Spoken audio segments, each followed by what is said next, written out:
My dad had recently bought a new vacation house on a lake upstate. He invited me to come stay for the weekend.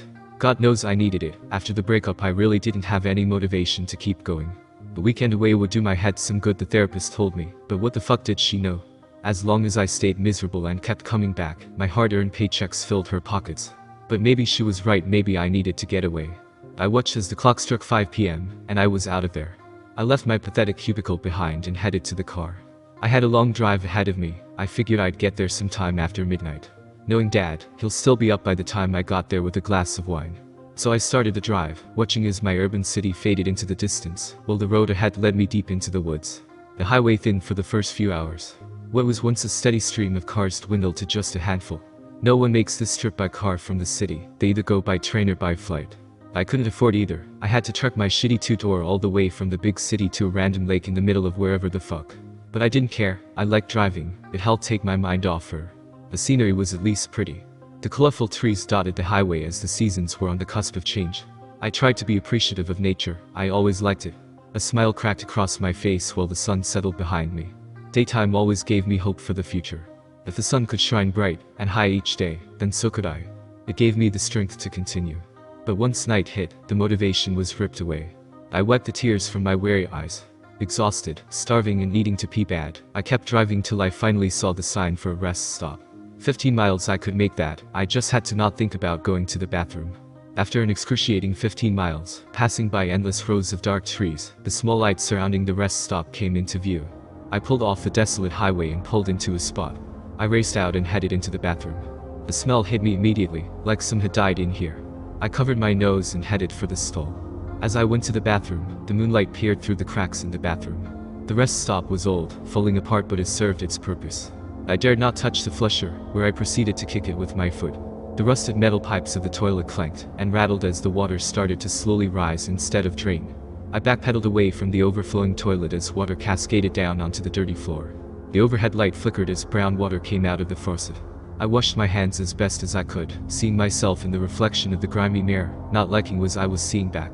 Before I was about to leave, I heard loud plopping sounds coming from the toilet stall. The water continued to overflow, meandering down the tiles towards a drain in the center of the floor.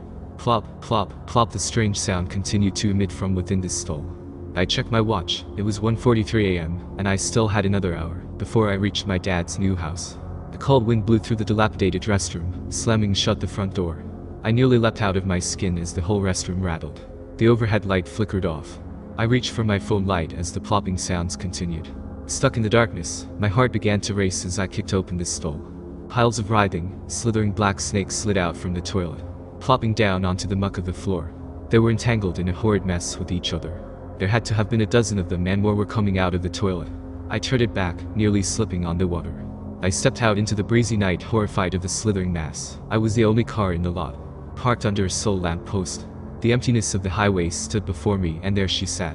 An old vending machine hummed next to me, the motor struggling. I wasn't alone there. A little girl with jet black hair sat facing towards the hood of my car, her long hair covering her face. I stepped forward cautiously. The girl started to hum softly. Snip, snip, snip. I took another step towards her. The girl tossed something small over her head. It landed in the darkness behind her. I called out to her, but she continued to ignore me. Snip, snip, snip, and another toss. I could smell the girl from here, sitting in her dirty white nightgown. The fear bubbled in my throat as I tried to form words, as she continued to cut something. The little girl sat before me as the world seemed to be muted. The chirping of insects hushed, the slopping of the snakes ceased, and the snipping sound faded. The girl slowly turned her pale face towards me, her wild eyes hidden behind strands of hair. She looked wicked. She raised her arm, clutching a bloody red pair of shears. Her other hand raised, revealing her hand, missing all her fingers. Her middle finger hung loosely by threads of skin and tendons. I fell back, feeling the sickness rise inside me. The girl placed her last finger between the shears and squeezed. She tossed a bloody finger at me, rolling towards me feet. She got up and ran towards the woods, disappearing into the darkness. I raced after her, calling out as the misty woods swallowed me. The light from the parking lot growing more distant. Her laughs echoed around me, the splashing through water and cracking of leaves grew louder. I wasn't alone out here. I was lost, completely turned around, and the cold night was seeping into me. As I walked towards the way I thought I came, shadows in the darkness revealed themselves. The girl stepped out from behind a tree, her nightgown stained bright red as her bloody hand pointed towards me. More children began to emerge behind her, each in their blood-soaked pajamas. One by one they pointed towards me, their hands all mutilated.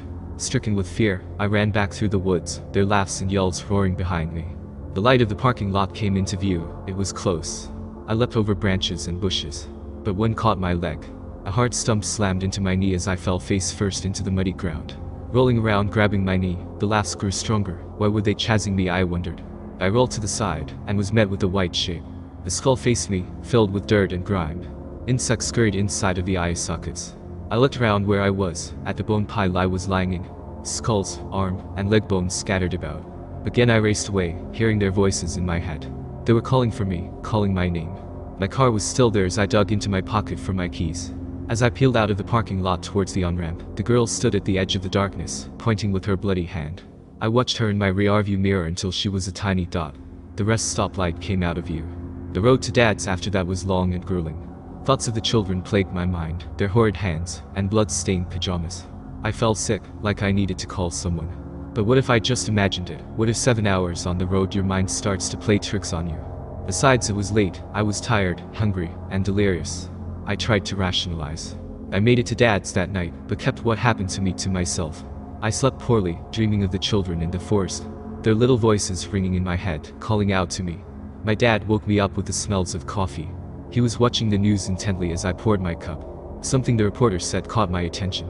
I ripped the remote from my dad's hand and put it louder. The news reporter spoke on a group of missing children that were found. Their remains were found by a truck driver who stopped at the same rest stop I was at. Authorities were called and found a dozen set of skeletons belonging to a group of children that went missing a few weeks prior. Authorities believe this is the work of a serial killing truck driver, making his rounds through the states killing. I watched the crying parents weep over the bags of bones I had fallen into last night. That knot in my stomach formed as my dad changed the channel. My head felt light as I was taken back to the rest stop. This killer is still out there. Who knows how many other kids he's taking? And maybe those children weren't trying to harm, were they trying to warn me?